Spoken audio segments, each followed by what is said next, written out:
this video, I'm going to take you through the main reasons why you've stopped improving in Marvel Rivals, so you know exactly what you need to do to start making progress once more. As a beginner in Marvel Rivals, improving is straightforward. Just put in a few hours and you'll soon notice you're landing more eliminations and winning more matches. But that progress slows down after a while, and for many players, it grinds to a halt. It's frustrating when you're grinding matches, putting in the work, and still not seeing results, especially when you remember how awesome it felt to be on a roll.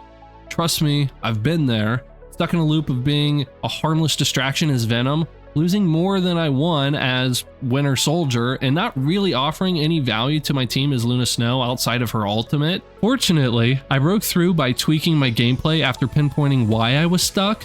By the end of this video, you'll know exactly what's holding you back in Marvel Rivals and what changes to your gameplay or mindset will get you back on track to start seeing results again. Let's kick things off with the biggest trap Marvel Rivals players fall into: ignoring fundamental skills. If I had $1 for every time I saw someone whiff a Magneto ultimate or jump around as Hulk without a plan, I'd be richer than Tony Stark. Everything in Marvel Rivals builds on fundamentals. Some are universal to shooter games in general, and others are unique to this specific game. Take aiming. Whether you're sniping with Hawkeye or spraying with Star-Lord, your crosshair placement dictates whether you're a hero or a zero. You probably know that since it's a core skill in any shooter, but players often overlook Marvel Rivals' specific fundamentals like ability management or movement. For example, let's talk about movement. In Marvel Rivals, heroes like Spider-Man or Black Panther rely on slick mobility, web slinging, or dashing to outmaneuver foes. But I see players swinging straight into a Squirrel Girl acorn because they didn't practice their movement in the training range. This may seem like a common sense, but don't get sucked into the trap of watching top 500 players playing and lying to yourself by saying, yeah, that makes sense, I can do that, and I will do that. No, you can't and you won't, and here's why though. When you watch someone play, you of course aren't actively playing the game. You're freeing your brain up from having to make hundreds or thousands of micro decisions in a matter of seconds or minutes. You don't have to focus on aiming, you don't have to communicate with your teammates, you aren't afraid of the enemy magic on the other team because you're slumped over on the couch watching someone make those decisions for you. Your brain is incredibly efficient. It doesn't bother bogging itself down by making those decisions for you when it knows those decisions are already covered by something or someone else. So now it's freed up to do other things that it normally would never do during an actual game for you. Count ability cooldowns on the enemy team, track ultimates closer, know exactly how many teammates are still in the fight or how many are coming back from spawn yet, and target priority becomes a cinch. When we watch the National Football League or any other professional sport, we generally don't lie to ourselves by saying, oh yeah, I could do that. It makes it look so easy, so I can do that too. But we do tend to do this regularly with video games. Now, I understand that video games are a bit different and that we don't have to worry about our physical abilities as much as we would for sports that require most of our body to perform for us, but we need to respect how many hours pros put in and just how skilled they are at what they do. You can work your way up too, but there's nuance here, so keep this in mind and respectfully approach how you go about improving yourself in these areas. Now let's take ability combos. Captain America mains running around and just holding down their primary or throwing away free kills. If you're losing fights despite solid aim, check your fundamentals. Are you placing Namor monstro spawns in useless spots? Work on positioning. Getting outplayed in duels? Practice your hero's ability combos. Other fundamentals to grind include team synergy, map awareness, and ultimate economy. Don't sleep on these. They're the difference between a match-changing play and a respawn screen. If you're enjoying these tips and want to level up your Marvel Rivals game, consider subscribing. It's like Mario powering up with a mushroom. Back to the video. If you've got the fundamentals down but still aren't climbing ranks, the issue might be how you're practicing. When players learn a new skill or combo, their first instinct is to jump into ranked matches and grind, but that's like trying to learn to fly a plane by crashing it repeatedly. Gameplay experience alone won't cut it. In a typical Marvel Rivals match, how often do you get to practice a specific skill or combo, like landing Thor's hammer throw or some magic combo? Depending on the hero and combo, maybe you'll get to use it once or twice a round, like actually really well, if you're lucky, and that's not enough to master it. Think about it, if a pro basketball player wants to perfect their three-pointer, they don't just play games, they drill shots and practice as well. You should do the same in Rivals. Take the training range. It's perfect for testing hero abilities like tweaking Groot's walls to block choke points, or you need to lock down one of Magic's 612 melee combos. Or use aim trainers to sharpen your tracking for heroes like Star-Lord. I've heard players say, I don't need practice, I've got 500 hours in the game.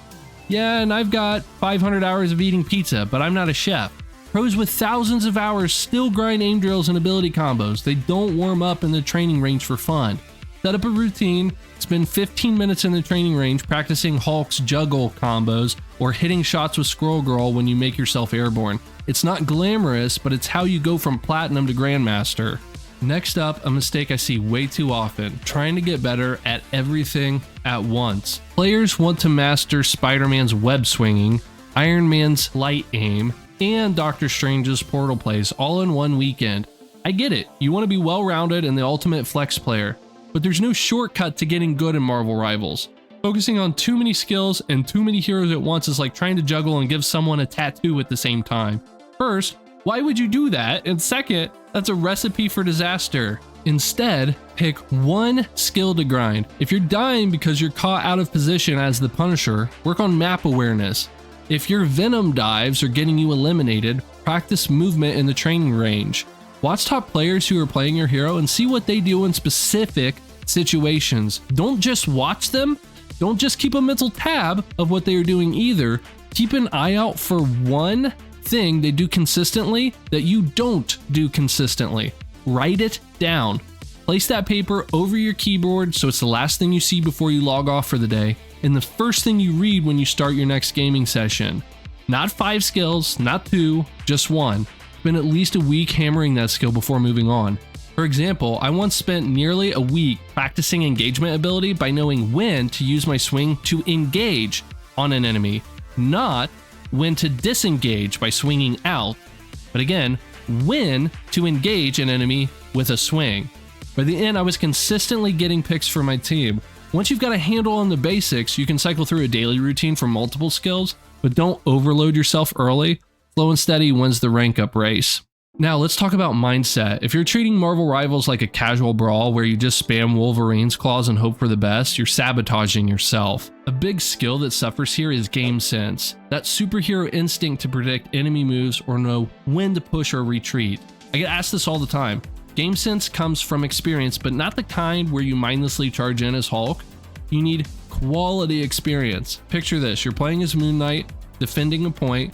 A player in this position with a weak mindset just picks a corner to hide in, hoping the enemy trips over themselves or won't notice you or something. On the flip side, a player with the right mindset uses info, like the enemy's last position they wanted to get into, how much time is left in the match, or their team's ultimates, or their ability cooldowns to make a play. Notice the difference. You're not just playing or trying to position sneaky in the moment, you're using as much information as you can to inform what your next move should be. Sometimes the answers are in black and white, but often they're in different shades of gray. For example, if the enemy's low on time and you've got Moon Knight's ultimate ready, you might bait them into holding point at the last second and forcing them all off of that point, either by them jumping out or you likely killing them or getting them weak enough to take out. Other ways you can take advantage of information from the game. If you hear Spider-Man's web swinging sound cues, you can pre-aim as Hawkeye. Your aim may be cracked, but the best of the best know how and when to anticipate. Do yourself a favor and force yourself to anticipate more and more and more. Those are very often the big brain, huge IQ plays you see on TikTok and posted everywhere online. In the moment to an outsider, it looks like an unworldly play, like that player is gifted beyond all comprehension, but in reality, they likely have their 10,000 hours in and we're literally expecting that scenario to play out, or something close enough to it to happen. Yes, there are prodigy gamers out there and people who are simply gifted starting out, but we're not addressing the exceptions to the rules, we're addressing what the vast majority of people can do to better themselves and break into high elo.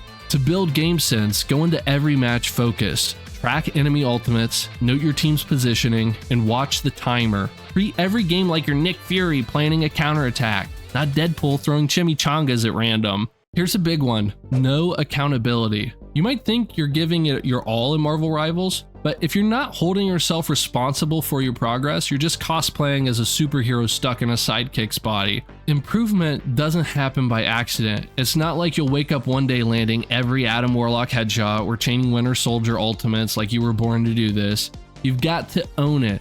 Malcolm Gladwell's 10,000 hour rule shows mastery comes from deliberate, focused practice, not just matches while snacking on Doritos and blaming your teammates.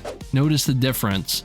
Pros don't just grind, they set goals, they track their weaknesses, and they work on them relentlessly. I'm not joking or exaggerating, they actually do these things.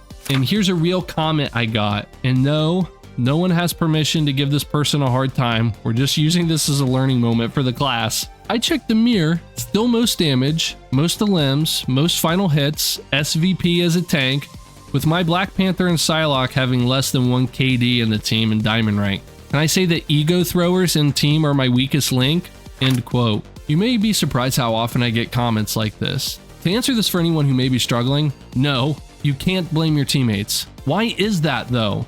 Because every single person who plays this game also has teammates they play with, which means every single person who plays this game has throwers on their team at some point. A teammate who randomly disconnects, or someone who is playing strategist for the first time in Celestial. That nonsense happens to every person who plays this game. You have throwers in top 500, believe it or not. Everyone deals with that, so no, you can't blame your teammates. Sure, that might be the reason you lose that one game, but what about the game after that? Or the game after that? Or the game after that?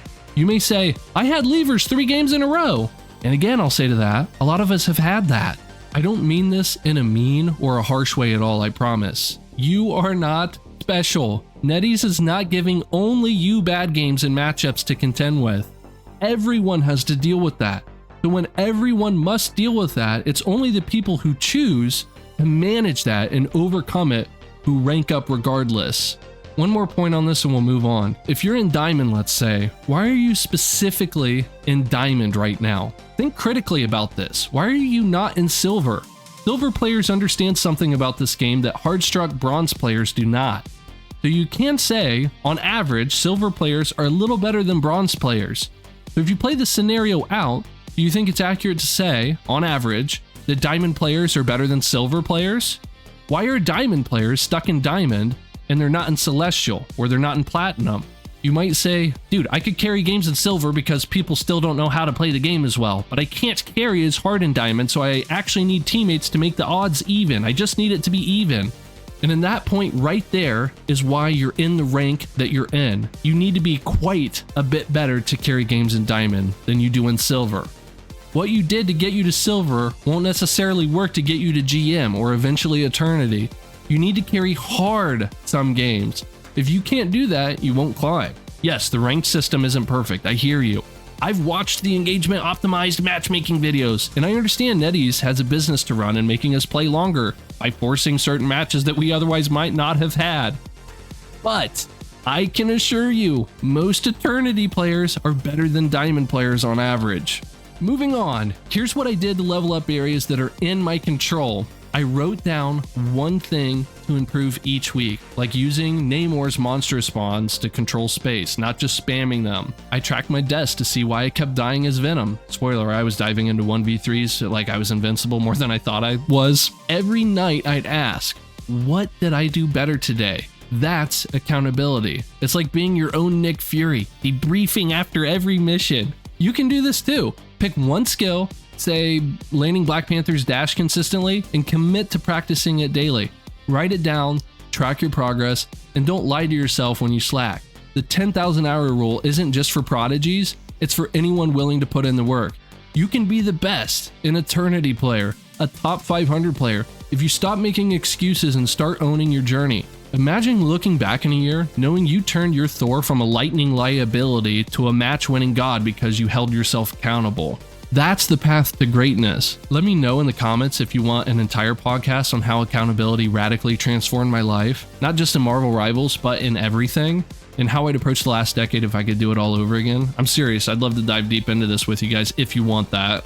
Let's talk about why it feels like you're not improving in Marvel Rivals, even if you are. This is where skill inflation comes in. Early in the game's life, when everyone's still figuring out how to aim as Mantis or not fall off the map as Spider-Man. The skill ceiling is relatively low, but as time goes on, the player base gets sharper. A top tier Iron Man 5 months ago might now be only in the top third of gamers, and that's a big difference. If you're stuck at the same rank but nailing more headshots or landing better ultimates, you are improving, it's just that a lot of other gamers are too. It's like trying to bail out water in a ship with one bucket. Skill inflation means you need to keep grinding to stay competitive. So if you're practicing fundamentals, reviewing gameplay, and still not climbing, don't sweat it, you're likely better than you were. You just need to keep pushing to stand out in Marvel Rivals' ever-evolving meta. You may need 2 or 3 buckets to outpace all of that water. These 6 reasons are why you might have hit a wall in Marvel Rivals and how to smash through it like Hulk through a building. If you found this guide helpful, consider subscribing for more Marvel Rivals content just like this, and you can check out a recent video where we break down how to rank up so fast it feels like cheating here. Join our Discord, link in the description. Stay frosty, queens.